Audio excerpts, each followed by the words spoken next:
So right now we're in studio with Omi. Overcast day in Kingston. And I'm looking at this guy and I'm thinking he looks like a slim, better looking version of Neo, a cross between Neo and Thank you very Maureen much. Barrett. Thank you very much. Introduce yourself. Omi, is that your real name or is that the artistic name? No, that's the artist name. Omi. It was given to me by my father. No, my real name is Omar Pasley. Right. Where are you from? Because looking at you, you just have this international appeal. I am originally from Clarendon, now living in Kingston. Where in Clarendon are you from? Mapen, Clarendon. Wow. Yeah. You know, people always, when they think about Mapen, them just think about violence. Cause them say, yeah, but between Mapen and Spanish Town, yeah, whole heap of bad things always are going on there. When you think But about it, really, it's everywhere, so it's not just Mapen, no. but you are actually a wonderful fruit that has come from the tree of Mapen. I heard two songs for you. I heard Standing on All Threes and I heard Cheerleader. At that point, I didn't know you were Jamaican. I was just introduced to the songs and I'm like, wow, this guy can sing. And the person who introduced me to your song said, guess what? He's Jamaican. Beautiful vocals. Were you trained to sing or were you just born to No, sing? I haven't had any professional training in regards to singing. You know, it's mostly, the admiration of past singers and, your own little bathroom singing. Singers like who?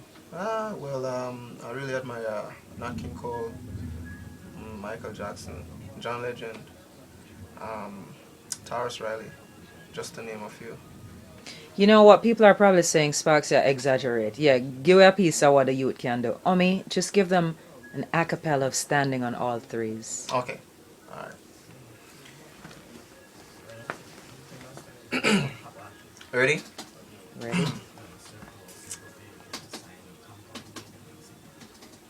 Well, Clint. Clint. Clint. Clint? You hear me? Engineers in studio. Okay. You got me standing on all threes, pretty little girl in the short jeans. Right, I know me firmer than the concrete. You make me can't sleep, cause you got me standing on all threes, pretty little girl in the short jeans. Right, I know me firmer than the concrete. Whoa, you make me can't sleep. I got you begging for more when you... Oh my God! Oh! Folks, I have to tell you, I was going to interview Omi. Omi said, hold on, I'll be right back. Omi went through an entire wardrobe change like he was about to hit the runway. But you know what? Cheerleader, I looked on YouTube and that song came out last year and it has already racked up over 500,000 views. Yes. You put up the official video like about 2 weeks ago and it's over 100 and odd thousand views. Yes. Wow. Wow, indeed. Wow. Wow, indeed. I am very grateful, and I'm very grateful to the fans as well. You know, thank you very much for loving my music. And as I always say, I'm a big fan of my fans. So, there you go. What's your typical day like, Omi? You're not somebody that I knew about before. I've never seen you out before, didn't hear the name before. No. So when I went on YouTube, I was absolutely shocked. And hearing your vocals, I was like, wow, this is awesome. What's a day like for you? Because obviously you must be putting in some work. Yes. Constantly in the studio. Constantly in the studio, at least every chance I get, because I believe in putting out the work. You know, put out the work and then you reap the benefit afterwards. You know, you have some people want to do it backwards. It doesn't work like that. So I believe in making really good music. You know, when people are paying their money for it, they feel like, they're paying their money for quality. So there you go. I had the opportunity to listen to some of the songs that you're working on, and I have to say they're not the typical run-of-the-mill kind of lyrics. Where do you draw your inspiration from, or do you work with a team of writers? No, I'm a loner where that is concerned. I solicit my material from everyday life. You know, my experiences, other people's experiences. You know, because when you do that, it kind of brings variety to what you're bringing to the table. So. But you're not using the regular words, the regular coining of words. You're putting things differently. I mean, I have always had a poetic view on things. and I like to give people something to think about. So if when you're listening a song, you should also be educated by that song. That is what I believe in. So when I'm composing my lyrics, that is the ingredient that I put in there.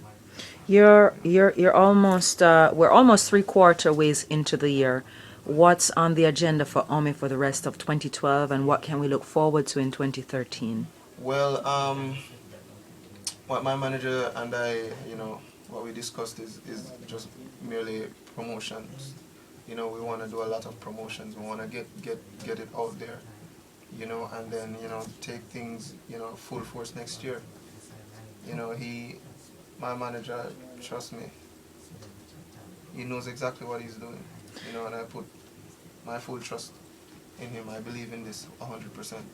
But you're a Jamaican, you're not trying to box yourself in. This is what I noticed. You're not just making reggae, you're not just making dancehall, you're making music with global appeal. You're doing dubstep, you're doing house, you're doing R&B, you're doing reggae, you're doing dancehall. What's the reason for that? Just to appeal to a wider audience. That's really what it is. Appealing to a wider audience. If we have seen only but a handful of people who were able to come on this earth and do that, and leave such a strong and positive impact on people. So that is basically what we want to do now in this era of music. A lot of people are not, people don't feel like they're getting their money's worth nowadays when they're listening to music or even buying records off the shelf. It we want to take it back to the days when people used to listen to music and say, yes. Get real excited. This makes me feel good. So. One of the parallels I'm drawing between yourself and one of the big stars from Jamaica, Shaggy, is that your song, like Shaggy's It Wasn't Me, massive airplay, massive recognition in the Pacific, in Hawaii to be specific. How did that happen? And how did you find out? Well, the internet. The internet it's one of the medium that can get you out there, can get something from out of your bedroom, out into the whole world, and you find that everybody is on the internet nowadays. The social networks, all the social networks are jam-packed with people, corresponding with each other, sharing new experiences and ideas. And I think this medium is really what contributed to getting me out there to the wider audience that we're trying to appeal to. So, how would you describe your style? Because your fashion style, I'm looking at it and I'm thinking contemporary with that kind of old school Rat Pack edge. Right. But I don't want to be the one to describe it. How would you describe your fashion style? And are you your own stylist? No, actually, my manager influenced a lot of that. Mr. Dillon is just amazing. His idea, of what my image. He knows exactly what suits me. And I so far I've never been in disagreement with his choice of style. And when he talks about Mr. Dillon, he's talking about Specialist Dillon. How did you two meet? Well, it's the story is quite amazing. The producers that I used to work with, they actually brought some stuff to him, to listen to, some from some other artists, and they didn't actually bring anything for me, right? Because I had other engagements, right? So they played all of everybody else's records, and when they were leaving, they were like, "Oh, there's another artist, but he's no way, doing in other engagements and stuff." And he was like, "Okay, play it." And he said, "But I don't have a CD for him. I only have it on my phone." And they played the track for him, and he was like, "Yes, man. He's the one." He does have an eye for talent, so that's good. He's the one. But the experience has been pretty, exciting and wonderful, and all of the other words that could possibly describe it to me great. So I'm pretty grateful. All right, before you go, your philosophy. Tell the viewers of Blazing Sparks TV what your philosophy is.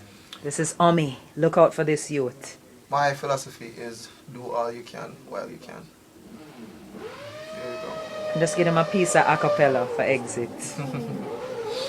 When I need motivation, my one solution is my queen, 'cause she stays strong. Yeah, yeah. She is always in my corner, right there when I want her. Them other girls are tempting, but I'm empty when you're gone. And they say, do you need me? Do you think I'm pretty? Do I make you feel like cheating? I'm like, not really. Bam!